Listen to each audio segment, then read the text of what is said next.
blows itself apart, blasting its way into history with unimaginable force. This eruption was one of the most destructive of all time, affecting the entire planet years after the explosion. Mount Pinatubo in the Philippines, June 15, 1991.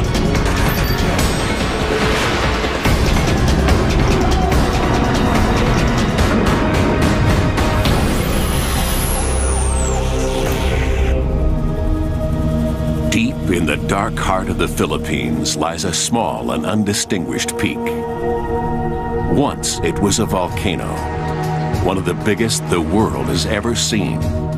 But for 5 centuries, Mount Pinatubo has been dormant, ignored by the hundreds of thousands of Filipinos in the towns and cities that have grown up in its shadow. But for an ancient people living high on its slopes, the mountain is sacred. The Aitas celebrate and worship Mount Pinatubo. Like all her tribe, Flor de la Cruz believes that Apo Malari, the god of all things, lives inside the mountain. Bilang isang katutubo, it is our responsibility to look after the mountain, defend it, and care for it.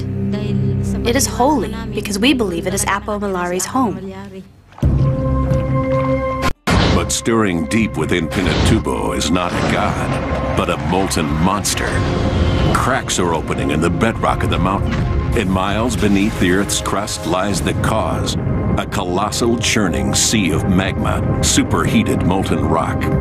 Titanic forces are at play, but far above, on the fragile surface, few have any idea they are living on top of a volcano.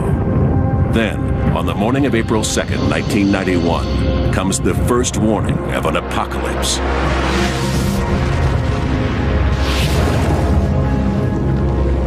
A series of small explosions rocked the remote summit of Pinatubo.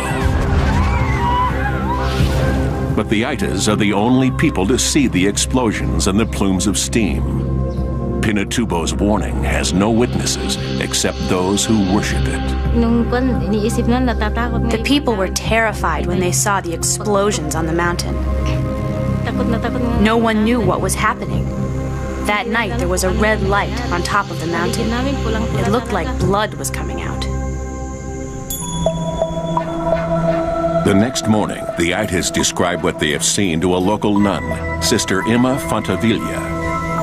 She sets off for the lowlands with Flor de la Cruz as an eyewitness, determined to report the explosions to the government authorities. They travel to Manila, 55 miles south, passing from one world to another. Finally, they come to the Philippine Institute of Volcanology and Seismology. Sister Emma convinces a skeptical staff to let her and Flor meet their director, world-renowned volcanologist, Dr. Ray Punangbayan. Isang pagsabog, explosion. Ray may be an internationally respected scientist, but he's working in a third-world country. The few seismographs he has are tied up, monitoring another volcano to the south of Manila. Why should he heed the fears of a superstitious tribe who believe their god is angry? Pinatubo awaits his decision. If he ignores this warning, he won't get another chance. He takes a fateful step. He orders one of his seismic teams to the summit. From the air, they see the smoking vents described by Flor de la Cruz. And when they land, the first flickers of their seismograph tell them something is stirring within this long-dead volcano. Over the next 24 hours, they detect more than 200 separate earthquakes. Pinatubo is coming to life. The earthquakes could be caused by the geothermal movement of steam and superheated water. But Ray Punangbayan's instinct tells him there are other forces at work, far deeper, far more powerful. He knows that the Philippines lies on the Ring of Fire, a vast arc encircling the Pacific Ocean, home to most of the world's volcanoes. Deciding whether one of them, Mount Pinatubo, is coming to life will be a poker game of science versus nature, where the stakes are life and death. Not only for the 20,000 Aitas living on the mountain itself, but also for the hundreds of thousands of Filipinos in the towns and cities of the surrounding lowlands. And just 15 miles from the summit, the largest U.S. military base on foreign soil, Clark Air Base, home to 16,000 American servicemen and their families, and billions of dollars of military hardware. In all, nearly 1 million lives, Filipino and American, will depend on Ray's ability to outguess one of the great forces of nature. A volcano is not an enemy nor an adversary. It's something that you try to befriend, in fact, and try to understand what it is, what it's going to do. Then you have to read the signals properly. And if you fail to do that, then you lose in the game. Trying to predict a volcanic eruption is not for the faint-hearted. It is part science, part gut instinct. And there are few seismic detectives who can successfully track these killers from the deep earth. Ray knows that a volcanic eruption cannot be stopped, but it can be escaped. If Pinatubo is on the boil, it will be his job to say when it's going to blow. And he will get only one chance. If he calls an evacuation too early, those ordered out of the danger zone will come back. And if he calls it too late, hundreds of thousands may die. For days, his team tracks the earthquakes swarming deep beneath the mountain, but their equipment is outdated. The Filipinos need help, and Ray knows where to find it. Chris Newhall of the United States Geological Survey in Washington is an old friend and a volcanologist. He's got the high-tech instruments that will help Ray penetrate Pinatubo's secret. On April 23rd, he and a crack team of U.S. scientists join Ray's task force of volcano detectives. They set up their operations center at Clark Air Base within sight of Pinatubo's summit. To them, as to all who live around it, the mountain looks just as it has since the time of Columbus. Yeah, because this particular... We were acutely conscious of the fact that there had been no eruption at Pinatubo for 500 years, and many people, perhaps even a majority, doubted that it was even a volcano. Ray and his team know Pinatubo is a volcano, but what kind and how dangerous? While some volcanoes, like Mauna Loa and Kilauea in Hawaii, release free-flowing rivers of lava, the most catastrophic type of eruptions are explosive. Mountain loads of magma that detonate suddenly and usually without warning. Instead of lava, explosive volcanoes hurl out massive pyroclastic flows, superheated tidal waves of rock and ash. It's a hot hurricane or hot blast of rock and ash and gas. And we know enough about pyroclastic flows to know that virtually nobody survives. Ray and Chris study aerial photographs to plot the footprint of Pinatubo's last eruption. They are shocked by what they see in the maps and the ancient geological record. An explosive volcano as big as any in history. I think the oh my God moment came very early. We could see straight away that the kind of explosive eruptions that had occurred in the past from Pinatubo were of the same order of magnitude as what had occurred at Krakatau in 1883. Krakatoa, a remote Indonesian island, blew up in 1883 and remains the deadliest volcanic eruption in recorded history.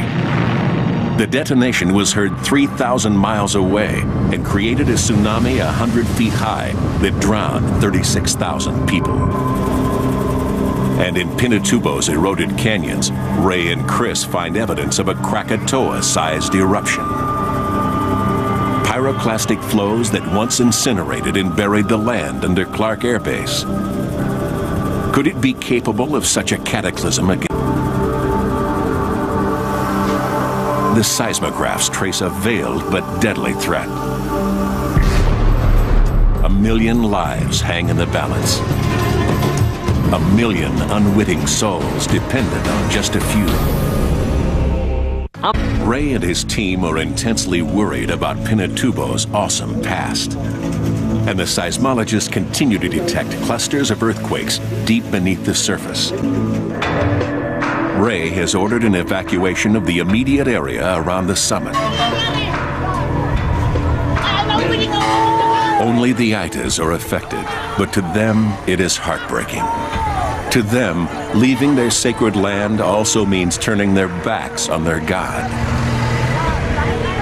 From the high slopes, thousands of Itas begin to trek down the mountain to resettlement camps in the lowlands.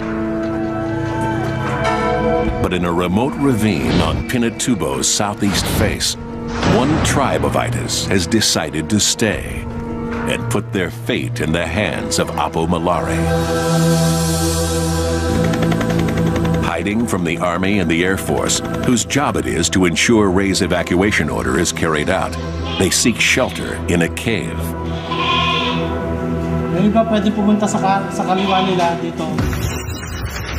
But the quakes diminish.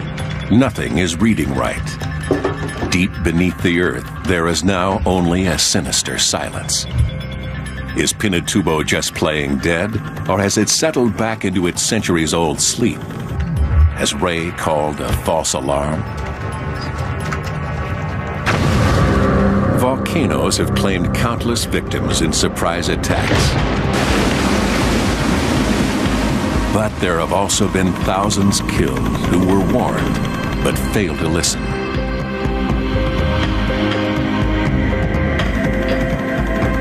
In 1985, the city of Armero in Colombia is buried by a volcanic flow. In the weeks and days before, scientists told those who lived here that Mount Nevado del Ruiz was going to erupt. But neither they nor their government listened. 23,000 people died. Nevado del Ruiz is etched onto the mind of every volcanologist. It was a terrible tragedy. It was completely avoidable had people understood what the hazard was that they were facing. They could have actually walked to safety.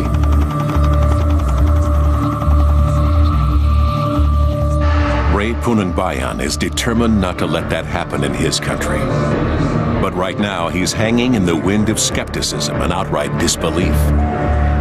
The U.S. military command at Clark thinks Ray and his scientific team are overreacting. So do many in the Filipino government, which can ill afford a mass evacuation if Ray decides to call it. And as if to spite him and his team, Pinatubo barely stirs for days. And Chris is fighting his own battle with official skepticism. Washington is threatening to pull the plug on his team and their precious equipment unless he delivers some clear answers fast on whether Pinatubo is really going to blow. He and Ray have to find some clear evidence that there's magma arising beneath Pinatubo. To find that proof means a risky chopper flight low over Pinatubo's steaming vents. Magma contains highly pressurized sulfur dioxide. If Chris can find the gas, he's found the magma beneath the surface. What I'll do is see that first little ridge line up there. I'll try and set it up so we can go right up about there and make a left pass along down to this ridge line here. But the chopper is ill-suited to the task. Its rotors churn the air and confuse the detection instruments. Let's drop down a bit. Okay, coming down, standard, using throttles. Taking the chopper any lower is dangerous. An unexpected blast of steam could bring them down. But it's their only chance of detecting sulfur dioxide. To Chris, it's worth the risk. Well, do you want us to keep flying around looking at it, or? Yeah, we got to make sure what it is. Let's down, standard, using throttles. He finds sulfur dioxide, tons of it, escaping from the volcano's vents. There's no way of telling how close the magma is to the surface, but the sulfur dioxide is his first real clue that an eruption could happen. But what he cannot see or even guess at is the magnitude of the coming cataclysm. A giant white-hot fist is preparing to strike. But little on the surface gives any sign that a mega eruption is brewing. Just ahead, as Pinatubo wages its war on the Philippines, soldiers at the U.S. Air Force Base are forced to leave, while a local tribe hunkers down in a nearby cave. Surviving will be right back. For 2 weeks, the team at Clark monitors the sulfur dioxide levels over the summit. For 2 weeks, they hold steady. Then suddenly, they plummet. It can mean only one of two things. Either the magma has subsided and Pinatubo has called off its attack, or it is blocked and pressurizing. A gigantic powder keg that could blow catastrophically at any moment. Ray has to make the call. Is Pinatubo going up, or is it going quiet? It is an awesome choice to make. An eruption could happen in a day or a decade. Volcanoes do not keep the time of men. We know the stakes are high. We don't know how long the fuse is. You have to work fast. People in Los Angeles have really... With the tragedy of Nevado del Ruiz in Colombia haunting him, Ray decides the moment has come to call his enemies bluff. A more climatic eruption that will soon occur. He finally orders a general evacuation of the provinces around Pinatubo. The call goes out to almost 1 million people.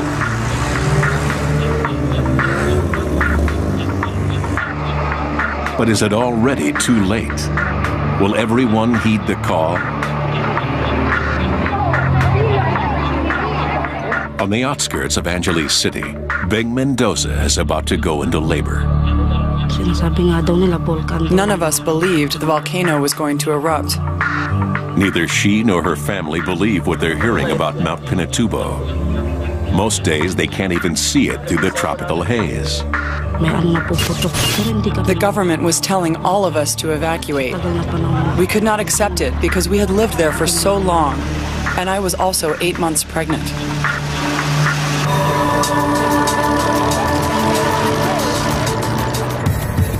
Ordinary Filipinos are reluctant to leave their homes, and at Clark, the military is even more hardline against the idea of evacuating the base. Its commanders are not prepared to cut and run until the scientists can say for sure when the volcano is going to blow. Aircraft continue to take off and land on the remnants of Pinatubo's last eruption, as though it never happened. It's a standoff between the scientists and the soldiers. On the base's closed-circuit TV, Chris Newhall is pressed for a precise eruption date. Right now, we cannot see deep enough into our crystal ball to say for sure one way or the other. Then in early June, Pinatubo is rocked by a cluster of mysterious earthquakes. If Ray and his team are reading it right, the quakes outline not a river, but a massive sea of magma. And on June 7, its immense pressure fuels Pinatubo's first battle cry. A 28,000-foot plume of steam erupts into the atmosphere. It is Pinatubo's declaration of war. The monster's attack has begun. The lowlands are slowly emptying, but high on the mountains, some plan to stay despite the danger. On Pinatubo's west face, just 6 miles from the summit, seismologist July Sabat and his team make camp. Since the first days of the Ita's warning, July has been Ray's eyes and ears, radioing vital seismic data to him plot the monster's movements. By now, our seismographs were continuously recording so many tremors that I knew it was going to erupt. We were at the front line, but I didn't even think about getting scared. What mattered to me was getting the information back to Ray Pununbayan so he could warn and evacuate those in danger. At the same mountain campsite is Jing Magsaysay, a reporter with the Philippines main network. We felt excitement, we felt fear, but we had to do it.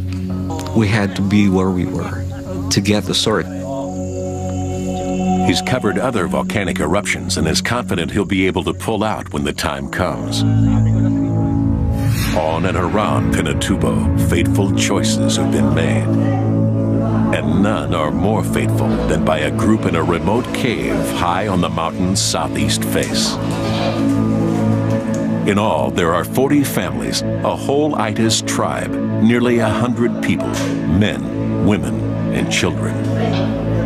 Some are here to keep faith with their God, some because they do not want to leave their homes, and some because they believe that no matter what is coming, they will be safe in the cave.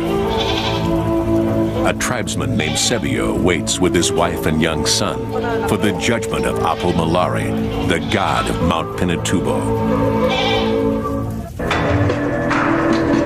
10 miles away, the military has finally issued its evacuation order. At Clark Air Base, they're recording a constant stream of earthquakes, sometimes at the rate of 1 a minute. The pride of the U.S. Air Force is being deserted. 15,000 military personnel and their families leave. We were evacuating people who were on life support. We were evacuating infants who were in incubators and who had tubes attached to them. Colonel Ron Rand is one of a core group of officers and men who will stay to guard the base. Now, only they and the scientists remain. The eruption of Mount Pinatubo is no longer a matter of if, but when. At 8:50 a.m. on Tuesday, June 12th, it launches an enormous column of ash, 12 miles straight up. Now we knew what we were up against. Now we knew how huge this thing was. Here's this plume, unlike anything I've ever seen. Giant, dark, gray, swirling, roiling, boiling, you know, just growing as you looked at it and going like a rocket. When I was a young guy in the Air Force, I got a ride in an F-4. And we climbed to 43,000 feet, and it took us 2 minutes and 40 seconds. This plume rose 60,000 feet in 1 minute. So you're standing there looking at it, and it was like this. So powerful is the force of the eruption that even its sound waves shoot straight up. Those watching on the ground hear nothing.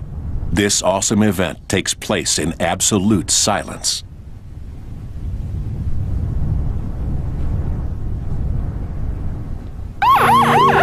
The Philippine Army and Air Force are still evacuating people off the mountain. They're finding more and more itis. Many Filipinos believe that this is the climactic eruption. This is the big one.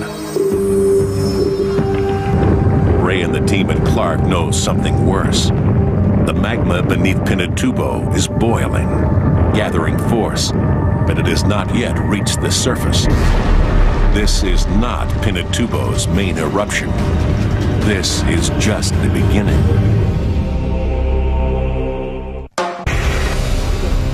For 48 hours, near constant earthquakes swarm ever closer to the surface. Dense clouds of ash blast from cracks opening in Pinatubo's summit. The volcano is priming itself for one of the greatest eruptions ever witnessed. On the mountain itself, the Philippines Air Force is still rescuing small groups of itis. But those being found and flown to safety are telling their rescuers of others who have stayed, a tribe of itis who won't come down. On the lowlands, tens of thousands of people are on the move. With ash billowing down from the mountain, village after village empties as their inhabitants flee. As night falls, the darkness around Pinatubo is broken by the constant cracks of earthquakes as the sea of magma builds up unimaginable pressure. There are only hours left before the hellfire reaches the surface and breaks free. Just beyond the foothills of Pinatubo, the scientists at Clark Air Base wait out the night. The seismographs are steadily warning of a cataclysm even greater than they have predicted. The tension is intense. Everyone is exhausted. Most are frightened, but none think of leaving. Seismologist PJ De Los Reyes is scared by what she's seeing in the seismic readings. For me, as far as I'm concerned, it was something I had to do. There was no choice anymore. I mean, my kids needed me, but my country needed me more. So there wasn't any choice. The minutes tick by. It is a countdown to catastrophe. Then at 5:55 a.m., the seismographs go off the chart. It has begun. What those left at Clark witness is almost beyond imagination. The western horizon is one giant boiling cloud of ash. Pinatubo's climactic eruption sequence has started. Watching in awe, geologist Leo Bautista understands the danger they now face. Those who have done so much to warn others are now directly in harm's way. The first thing that came to my mind is I might not see my family again. I've been away for maybe 1.5 months already from my house and from my family, and I was wondering whether I'll have the chance to see them again.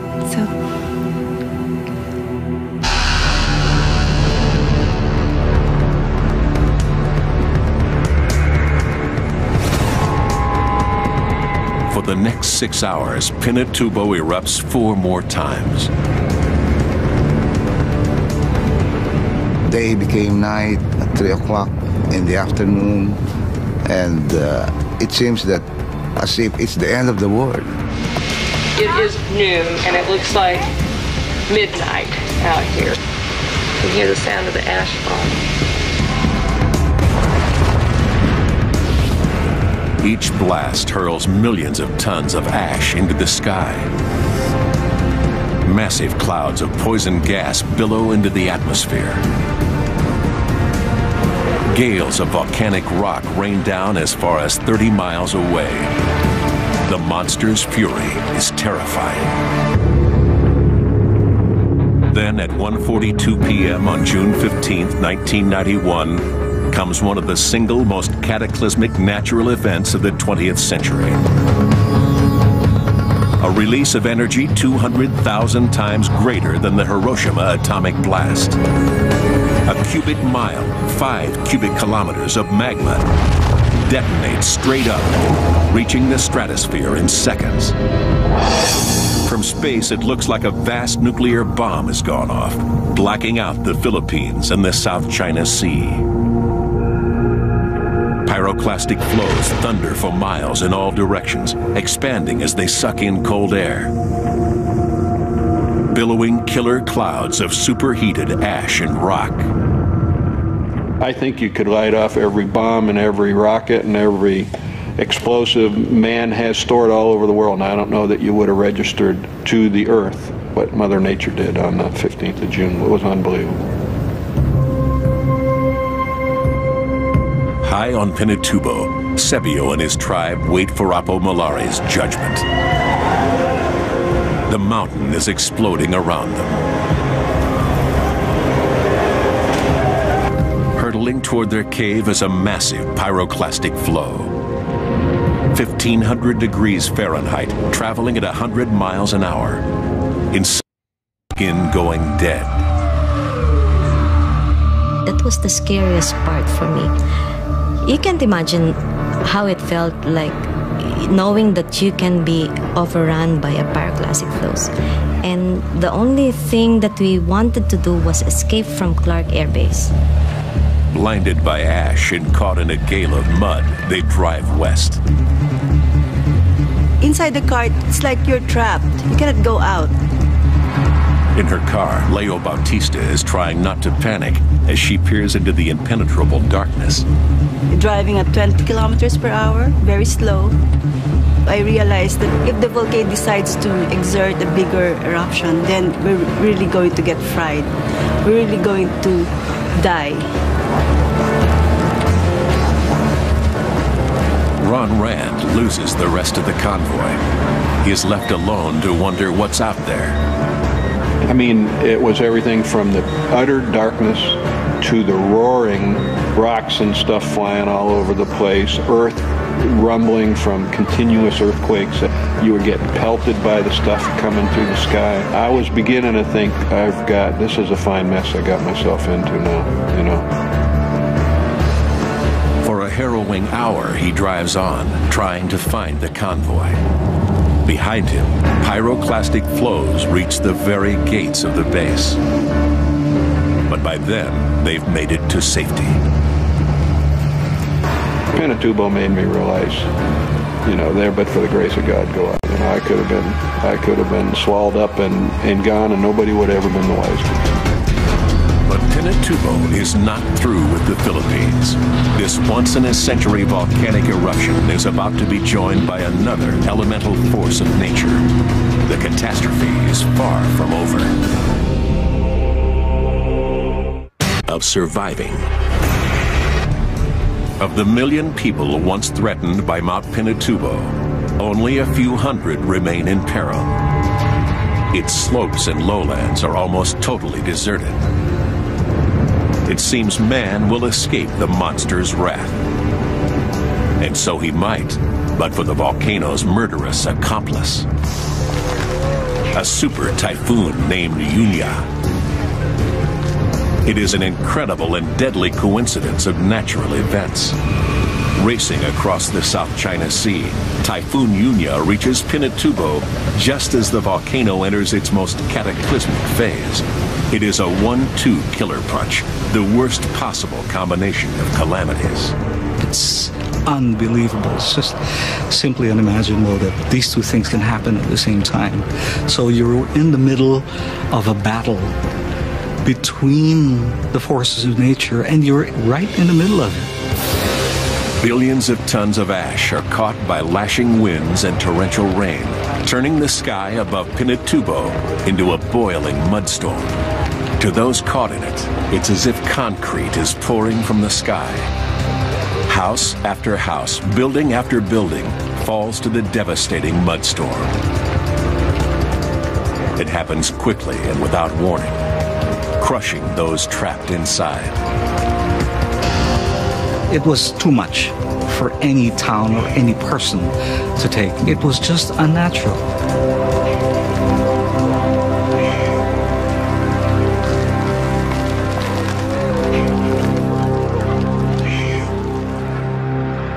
The scene is being repeated in all the provinces around Pinatubo. Beng Mendoza fled with her family only days before. Her house lasts barely 15 minutes before collapsing under its immense load of volcanic mud.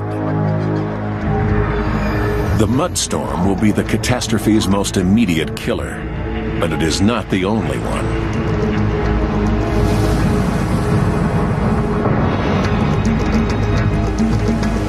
The torrents of water running off Pinatubo have collected massive quantities of hot volcanic debris. They are called lahars, dense mud flows, and they tumble over the lowlands like floods of liquid rock, crashing through towns, grinding everything in their path.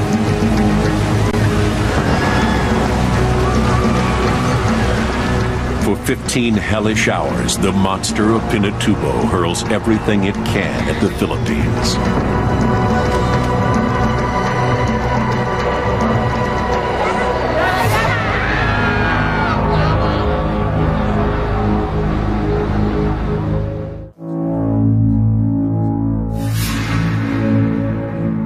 And when the sun finally breaks through again 2 days later, it is shining on another planet.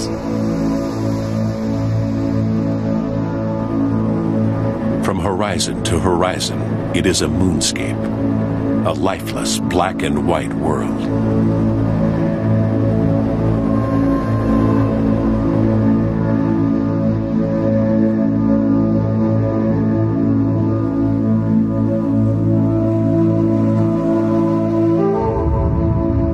largest volcanic cloud of the 20th century is circling the Earth. It will significantly alter global temperatures for the next 3 years. The biggest American military base on foreign soil is destroyed. Clark will be abandoned by the greatest military power on Earth, beaten by a force more destructive than any human enemy.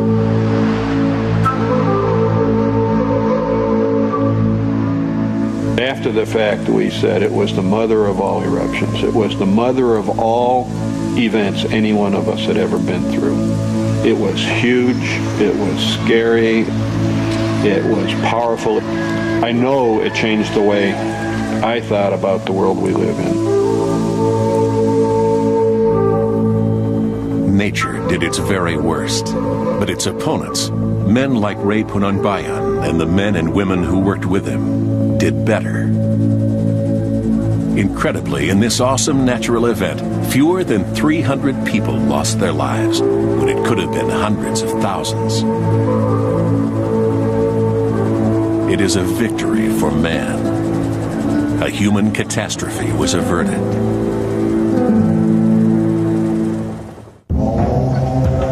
Man had never faced an eruption on the scale of Pinatubo, armed with the high-tech weapons of the 20th century. But it was far more than just science that saved so many. It was an extraordinary human effort on every level. I think that had any one of those elements been missing, we could have ended up with a major disaster on our hands. More than any volcano that went before it, Pinatubo proved that man can not only accurately predict a volcanic eruption, but that he can also protect his fellow man from one of nature's most catastrophic events. But it also showed that however advanced our scientific ability may be, we ignored those who best know Mother Nature at our peril. In the aftermath of the eruption, Beng Mendoza gave birth to a healthy son named Rindy. July Sabat, Leo Bautista, and PJ De Los Reyes went back to work at the Philippine Institute of Volcanology and Seismology, keeping watch on volcanoes throughout the country. Chris Newhall continued to work with the United States Geological Survey, but plans to retire in the Philippines. Ching Magsaysay, like all those who lived through the eruption, says it changed him forever.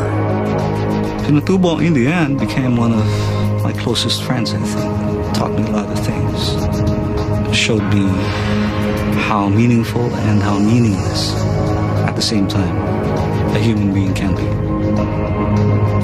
And Ray Pununbayan, the undisputed hero of what was one of the greatest eruptions in modern history, retired in 2002. The Pinatubo experience is something that you recall with a smile. It's a classic example of how international cooperation should work when you're responding to disaster. It's a success story.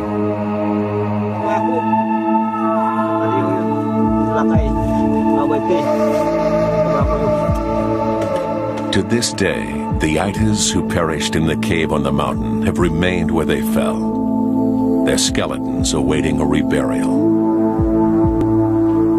But now, Sebio and his people gather their bones and carry them to their new village, where they are laid to rest in a tomb sealed with the ashes of the volcano.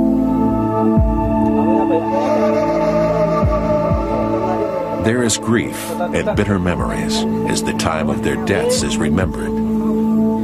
But there is also hope. The Aitas people have returned to their sacred land. Their mountain may have changed, but their God is at peace again. Plastic flow sheets. And at that time, we began to become very concerned. On June 8th and 9th, General Studer goes with Rick Hoblet on his surveillance flights over the volcano. You have the sound of the helicopter, which is that thump, thump, thump that all of us remember from Southeast Asia. The doors are open, you know, you hear the wind. and you see how big it is, and you're so close to it you feel like you could reach out and touch it, but you're afraid that if you did, it'd burn your hand. There was no doubt that there was something going on underneath this ground, and that it wasn't happy. It was not a happy camper.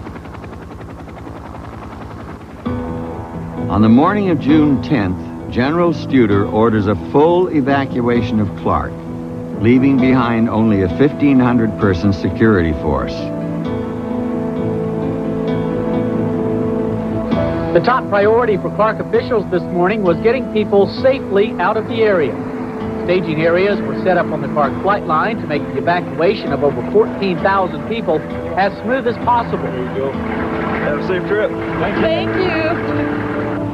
We just got here 12 days ago. They didn't tell us we were going to do this. Now we're on vacation. You have a good day. Thank you. Bye-bye, kids.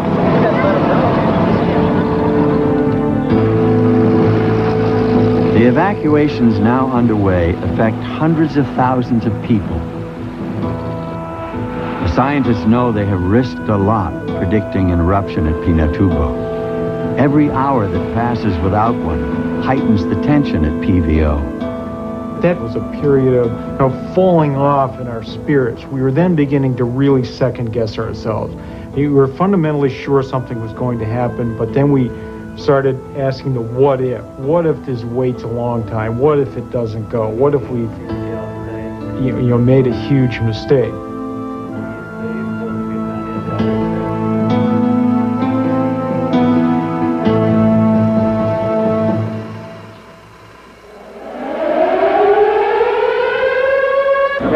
That is true in the extreme upper level. It's currently about 65, and we just watched it go boom almost right off of our skull. Yeah, that's true.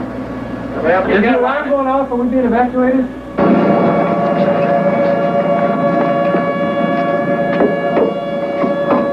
Open the fucking door. 48 hours after Clark is evacuated, Pinatubo erupts. All remaining personnel hastily retreat to the far side of the base. Hey, I was up at the wall. When I got the heck out, I seen that thing started going, and I was gone. I think my underwear is about 2.5 miles that way. Came straight up, yeah, about this fast. Yeah, did you hear any sound or anything?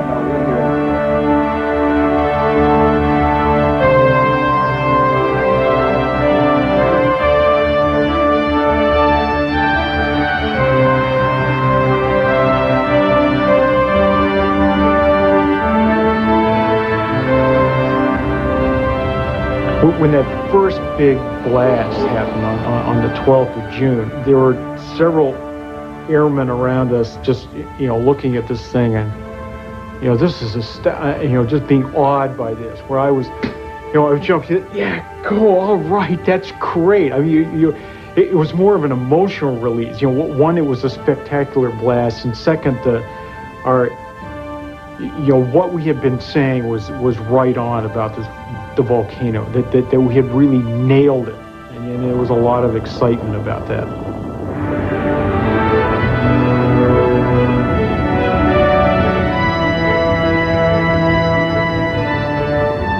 People after the first eruption would come and say, "Was that the big one? Was that the big one?" It was like, "No, I don't think that was the big one. That was, you try and make a analogy or metaphor. No, that was like a throat clearing thing, or a vent clearing phase. We knew that June 12th wasn't the big guy. That was just the volcano saying, okay, I'm going to do it. I'm ready. And this is, these are appetizers."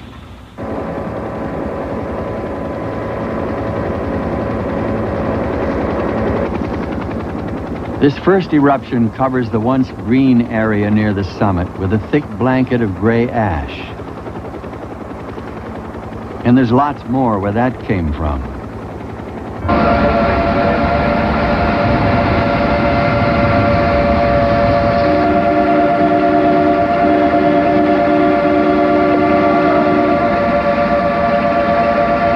This sucker's huge this time. We got to get out of here pretty soon. That stuff gonna come down right on us this time.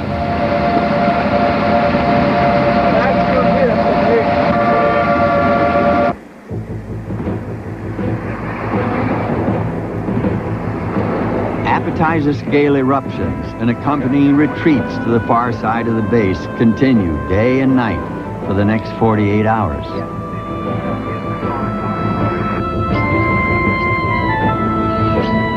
With each eruption, communities as far as 50 miles from the volcano are showered with ash and sand.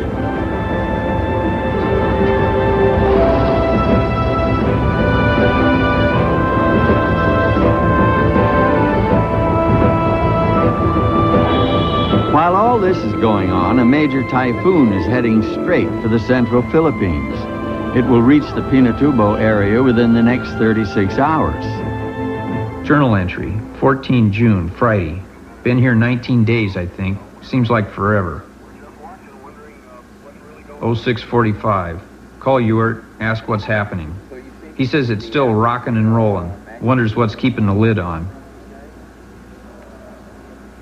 2100. Dave calls a meeting. It doesn't work. People are too beat. 2217. Go to bed, exhausted.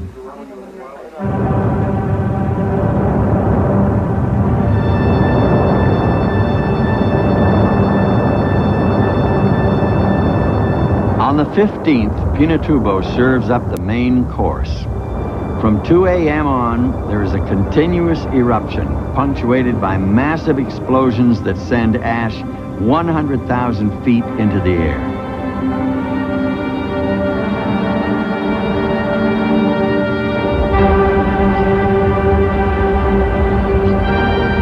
At daybreak, when the eruption becomes visible, it appears to be over 10 miles wide. Pyroclastic flows roar down from the summit in all directions. Even from 15 miles away, these flows overwhelm the horizon.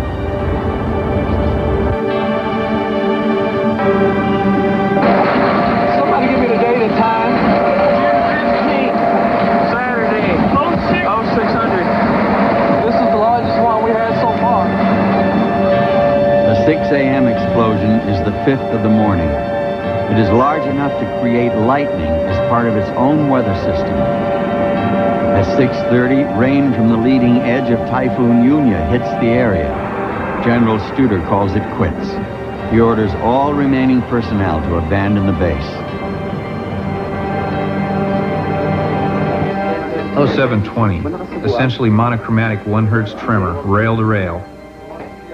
0725. Pack our stuff and split. We're the last ones out.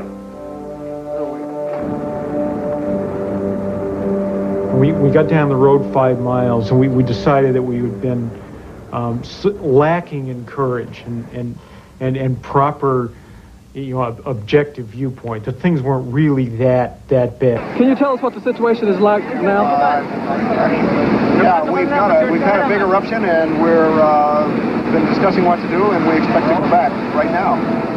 And so we returned to the base and got our equipment all going again and started looking at these eruptions. And by that time, the eruptions were having, with increasing frequency, there was a low-level wind shear from this typhoon that was blowing ash right over Clark Air Base and where we were. So there were periods of 15 or 20 minutes when it was just dark. It's like the middle of the night. It was raining. It was raining pieces of pumice that ranged inside from 2 or 3 inches to 5 or 6 inches big. Those kinds of things were coming down, and if you went outside, they came down on you. But the biggest thing was you could not see, you could not hear,